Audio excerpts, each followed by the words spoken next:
Good morning. I'd like to call the Highway and Waterways Committee meeting from Thursday, January 18, 2024 to order. Can I have a roll call, please? Mr. Carrico? Present. Mr. Dennell? Mr. Featherling? Mr. Snipes? Mr. Miller? Mr. Kirkstra? Present. Mr. Smith? Present. Mr. Ashcraft? Present. Ms. Rittman-Ekemi? Present. Ms. Turner? Present. Mr. Wheeler? Mr. Alexander Hildebrand? Present. We have a quorum. Thank you. I don't have any public comments. My desk, I don't have any public comments at this moment. Is there any public comments? Any public comments? No? All right. Next on the agenda will be the approval of the minutes from December 21st, 2023. Can I have a motion on the second motion? Mr. Smith? Okay. Mr. Ashcraft, second. Everybody in favor signify by say aye. Aye. Anybody opposed, the same sign. Okay. Motion carries.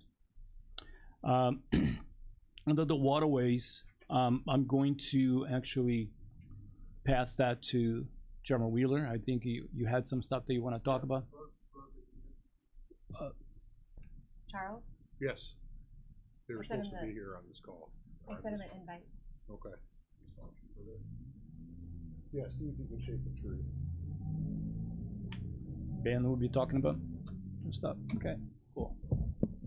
I did talk to Charlie yesterday, so I do have a bit of an update, but I'm not going to steal his thunder. I want to talk a little bit about what we have going on with the grant. So we've got, when we talk about Waterways Works, I guess, you know, just for the edification of the committee and the public, we have kind of two pieces of this. We have the Orome Park boat launch, which Burke is managing that project for, and that's that $1 million grant. And then we have the $7 million grant, which is a little bit more complex. And I want to talk specifically about that right now. And I've got a couple pieces. And Kelly, if you could do the map for me. I just want to talk a little bit about where we are in the process. So we have received a grant agreement from the Department of Natural Resources for the grant funds. And as part of that, there's still some background documentation we need to submit to them, but they've been gracious enough to submit that to us. And this is just a couple locations I want to talk about. Right now, we're looking at 5 river access locations.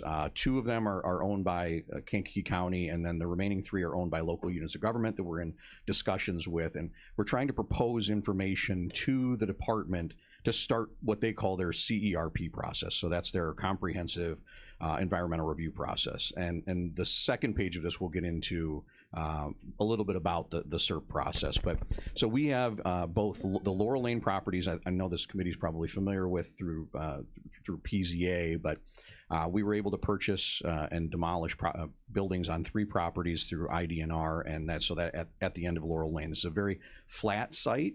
It's a relatively wide site because we have those 3 lots. And so it seems like a perfect location to be south of the Illinois 17 bridge. So that would open up from 17 all the way through to the fallen down bridge at Orome Park. So as we talk about segments, and Del and I have been through this like extensively with the chairman. So you've got kind of 57 to Bridge Street in Aroma. And then you've got the KBS, which is another couple hundred feet down the way. And then there's another bridge that some of the people who have been around for a long time know about. They just knocked the bridge into the water. So it's like another way to not be able to get around. We do fortunately have a small boat ramp across from Ryan's Pier. So we've got 57 to River Street, or Bridge Street. We'll be talking about the first image, which is at I-57, we have a FEMA buyout property. And we'll have the Aroma Park boat launch that we're working on. So that'll be kind of how we access that segment. We will not have a big boat launch for the area between Bridge Street and that fallen structure, but we do have room to get a smaller boat in that we could do some drag work. And then we're purchasing equipment that'll be able to reach. And there's a whole nother dialogue about being on a bridge and doing the reach thing. And you know, there's going to be multiple ways to get access to that area off that small launch. And then the next big chunk of water will be from essentially the KBS to Illinois 17, and we'll access that through this Laurel Lane project. There then is getting to Moments, right?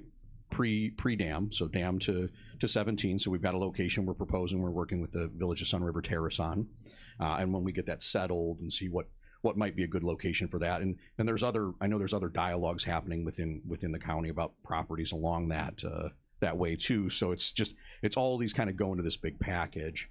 But I wanted to talk a little bit about where we are in the process and maybe why things take so long. And if you could jump to the other PDF, Kelly, every property that we propose to the state of Illinois, go to page 2 or 3, it really doesn't matter particularly which one. They ask us questions about every single site. We have to go through a matrix.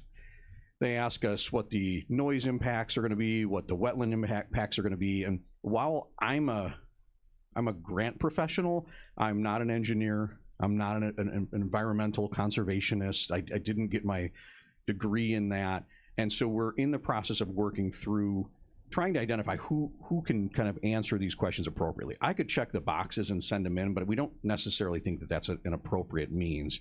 And so I know the chairman's been engaged in conversations on how do we put together, and I think we should have a cost soon for a contractor, but we could hire that does work like this, that has done work on boat accesses in Kankakee County, that could be our environmental expert for these individual sites, because each one of these will require a 6-page CERT document for the individual sites.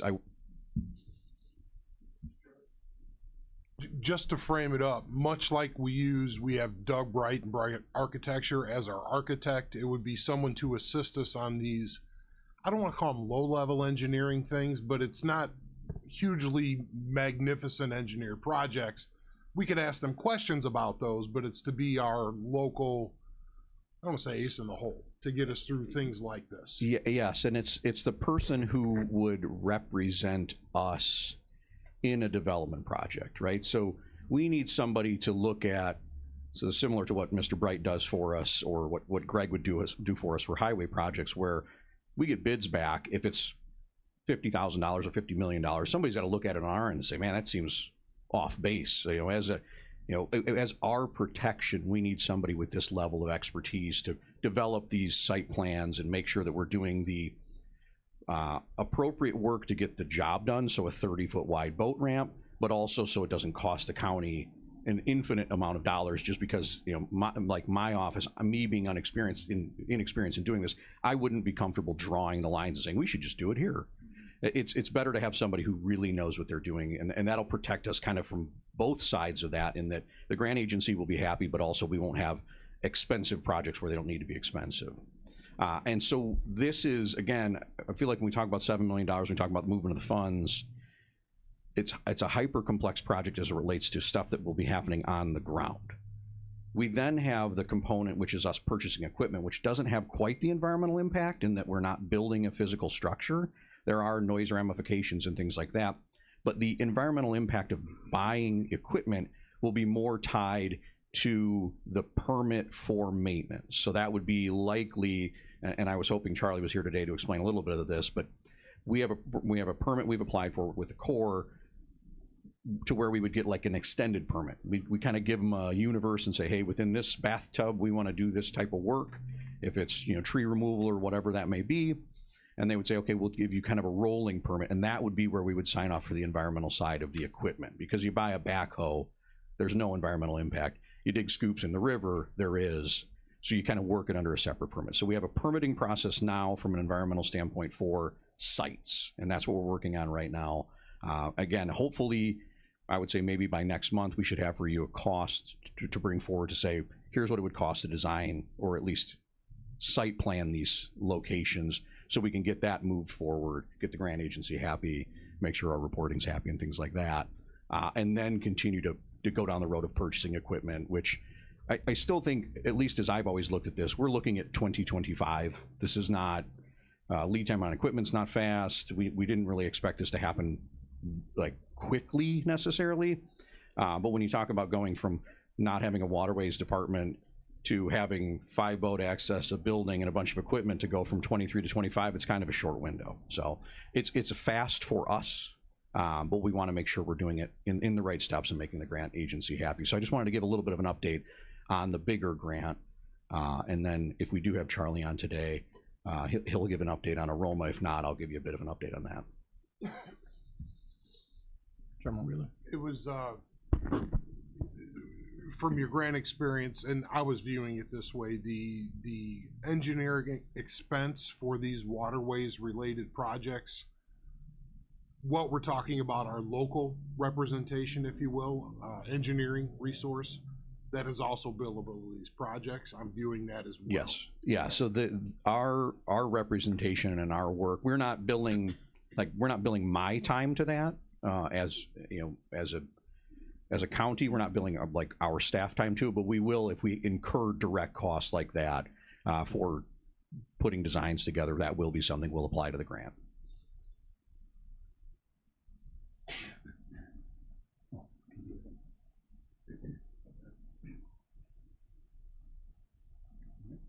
Okay. Yeah, one of that. Okay. So now we have someone here that's going to be giving you a little bit more an update from Burke office. Go ahead, sir. Yeah, so this is Charlie Dweese with Christopher Burke. We've been assisting with the dredge plans for Kankakee River for Aroma Park. And currently, where the project stands is we have our plan set pretty much ready. We probably won't make too many changes to it. What is currently happening is we're in review process with permitting agencies. So there are 2 permitting agencies that we currently have applications with. One is the Illinois EPA, and the other is the Chicago district of the U.S. Army Corps of Engineers. So those 2 agencies have accepted our applications and are actively reviewing. We are feeling encouraged at this point in time because the Chicago district has already indicated to us that our project qualifies as a nationwide permit for dredging, which is usually a faster process for getting your permit approved. They have once or twice asked for some additional documentation, just explaining the nature of the project and how much cubic yardage we're dredging, and we've provided all that information to them. The other good thing is that all of the agencies, Army Corps, DNR, and Illinois have received our mussel survey, and they concurred with us that there were no federally endangered species of interest in our dredge area. So that is also a positive because it means the environmental agencies basically they're not going to put up any obstacles for our project in terms of the review. They've said they agree with us. So I would say ideally another 30 to 60 days we should start getting our permit approvals. And that puts the Kankakee County in a really good position to start letting a bid out in the spring and getting the work done this year. So I feel pretty optimistic about it. And if there's any other questions about the permit process, I'm happy to answer it. But so far, we're meeting our anticipated schedule. Chairman Wheeler. I did have a few. I got the email from Army Corps this morning that came across. Does that NWP 13, does that cover the log vein or does that cover the whole project? It covers just the log vein portion of it. So in theory, what we'll have to do is we'll submit back one more letter this week that just gives a little more detail on the log vein. And essentially our project would be covered by 2 nationwide permits. So we would have both the nationwide, I think 46 and 10. And then we would also have the 13, which would cover the log vein. I don't think I'm gonna consult with my team this week, but I don't think having the log vein is going to slow down or jeopardize the permit. It's just going to be covered by 2 permits instead of 1.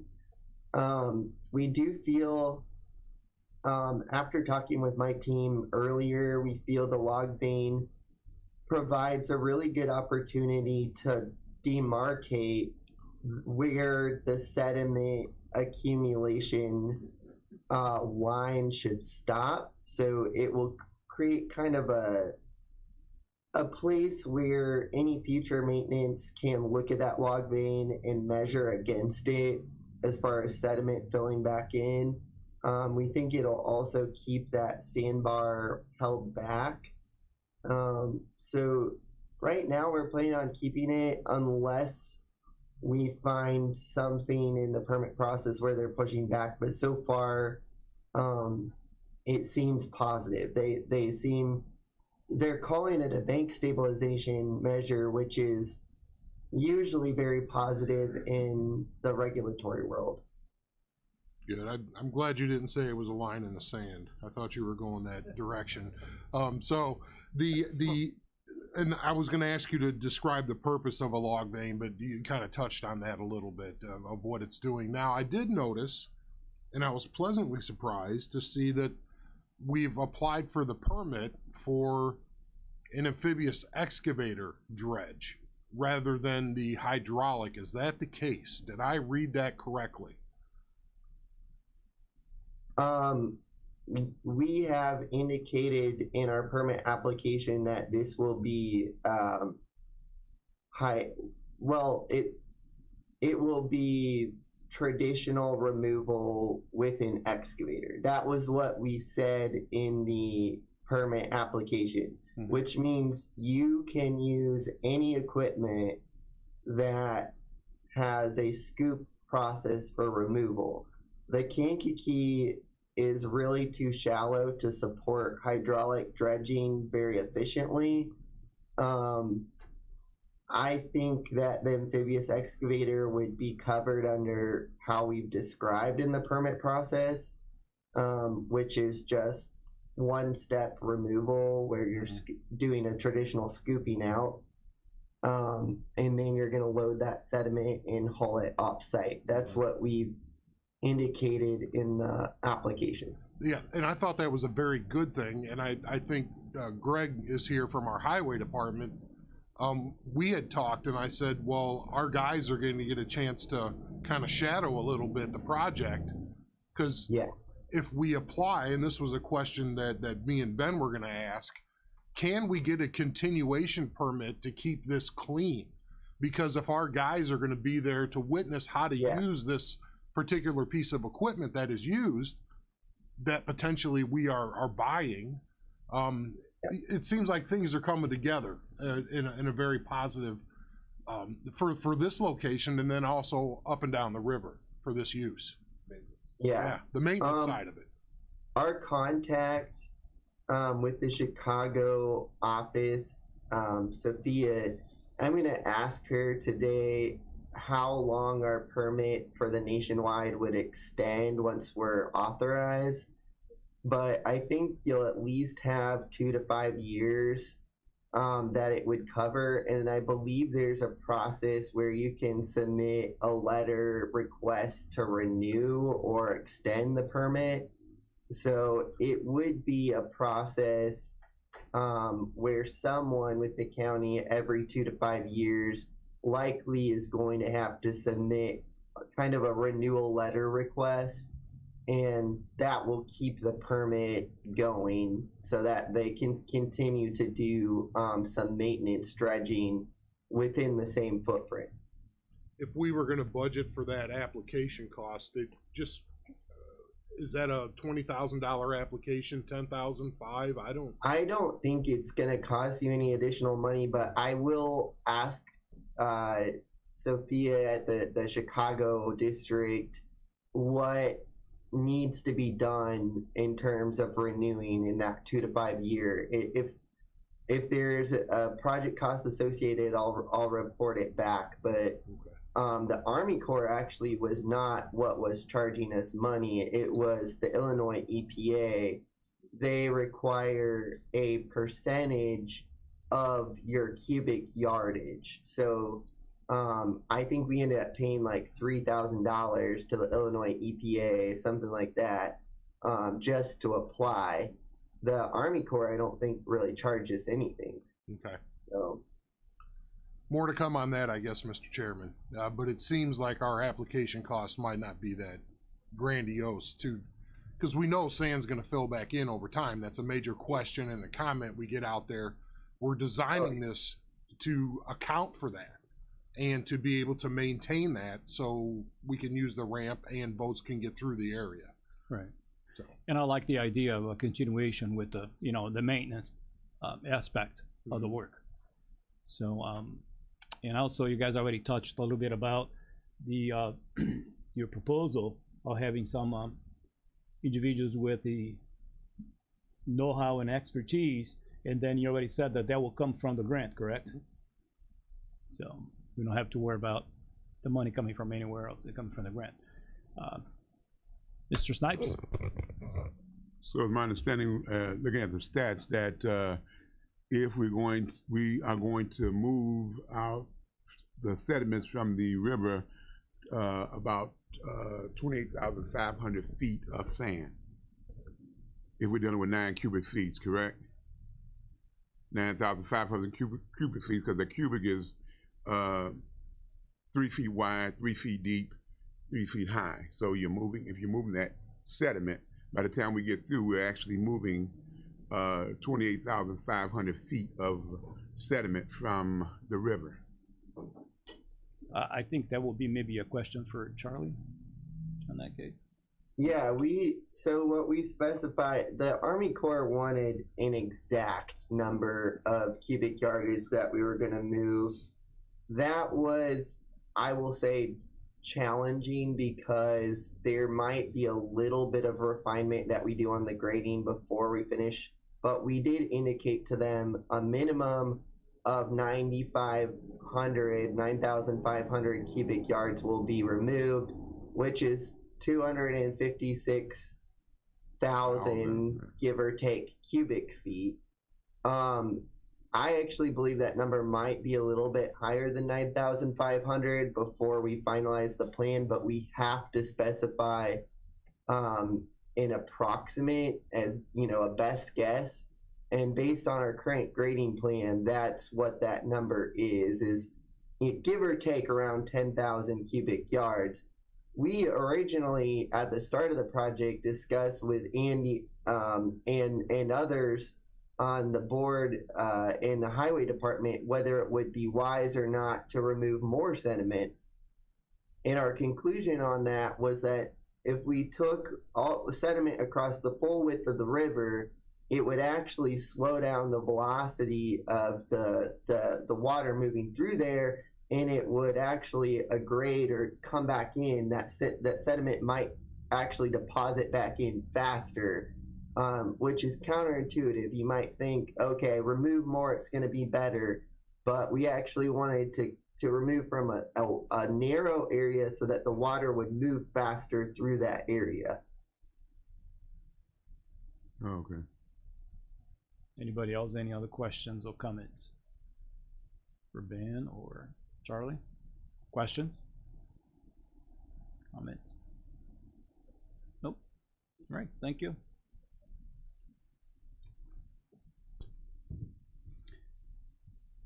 All right, moving on. Moving to the highway right now with Mr. Hayden. What do you have for us? Just pay estimates today. Okay. So we got the county engineer pay estimates, and can I have a motion to combine? Okay, Mr. Fetherlin, second. Mr. Snipes. Everybody in favor, signify by say aye. Aye. Anybody opposed? Same sign. Go ahead, sir. All right, the first one, Kankakee County, section 23-00305-00-BR, pay estimate 3 to Willett Hoffman and Associates for bridge design on one of our bridges. that we're planning on replacing in the amount of $2,211.10 from the county MFT fund. Next is Kankakee County, Bourbonnais Township, Section 23-02000-00-GM supplement to pay estimate 2 and final to Gallagher Asphalt in the amount of $35,102.65 from the township local funds. Next, Pembroke Township, Section 23-11-000-00-GM, pay estimate 3 to Gallagher Materials for cold mix for patching in the amount of $655.64 from the Township Motor Fuel Tax Fund. Next, Kankakee Pembroke Township, Section 23-11-000-00-GM, Supplement 1, pay estimate 3 and final to Grosso Construction for aggregate surface work on their township roads in the amount of $6,182.61 from their township MFT fund. Next, Rockville Township, Section 23-13-000-00-GM, Supplement 1, pay estimate 4 and final to Toby's Construction for aggregate surface course on township roadways. The amount of $8,003.24 from the township MFT fund. Next, Kankakee County, Section 23-00000-00-BI, pay estimate 6 to Engineering Resource Associates for continuing bridge inspections, special inspections on county bridges that need it on a more frequent basis throughout the county. And that amount is $5,020 from the County Bridge Fund.